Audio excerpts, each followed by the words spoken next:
Hello guys, welcome to Cine glimpse. ఈరోజు మరో interesting movie అప్డేట్తో మళ్ళీ మీ ముందుకు వచ్చాం. అదేంటంటే రాజాసాబ్ మూవీ గురించి అనమాట.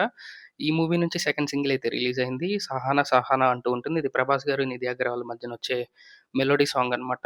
Romantic melody song. అండ్ నేనైతే విన్నాను, 2 minutes వీడియో అయితే రిలీజ్ చేశారు మూవీ టీం వాళ్ళు. నేను చూశాను. చూశాక నేను అంత ఇంప్రెస్ అవ్వలేదు. సో ఎందుకంటే ఫస్ట్ నాకు ఎక్కడ కొంచెం తగ్గింది అనిపించిందంటే, ప్రభాస్ గారికి ఆ వోకల్స్ ఎవరైతే పాడారో అది మ్యాచ్ అవ్వలేదనిపించింది. అది ప్రభాస్ గారికి ఆ వోకల్స్. అండ్ నెక్స్ట్ థింగ్ వచ్చేసి కొన్ని ఫ్రేమ్స్‌లో ప్రభాస్ గారు బావుంటారు. కొన్ని ఫ్రేమ్స్‌లో ఫుల్ ఫేస్ చూపించినప్పుడు ప్రభాస్ గారేంటో అంత ఇంప్రెసివ్‌గా అనిపియలేదు. సో చూద్దాం మొత్తం వీడియో సాంగ్ ఎలా ఉండబోతుందో. అండ్ థియేటర్‌లో చూసాక మేబీ ఈ సాంగ్ మీద ఇంప్రెషన్ అయితే మారచ్చేమో. వెయిట్ చేసి చూద్దాం. మీకేమనిపించిందో సాంగ్ గురించి కింద కామెంట్స్‌లో చెప్పండి. ఈ వీడియో కానీ మీకు నచ్చితే మీ ఫ్రెండ్స్ అండ్ ఫ్యామిలీకి షేర్ చేయండి. తప్పకుండా సినీ గ్లిమ్స్‌కి అయితే ఓ సబ్స్క్రైబ్ నొక్కండి. ఇలాంటి ఇంట్రెస్టింగ్ అప్డేట్స్, హానెస్ట్ అప్డేట్స్ కేవలం సినీ గ్లిమ్స్‌లోనే వస్తాయన్నమాట. ఇంకే ఛానల్‌లో రావు. Please like, share, subscribe to Cine Glimpse. ఇంకో ఇంట్రెస్టింగ్ వీడియోతో మళ్ళీ మీ ముందుకొస్తాను. Until then see you all. Bye by.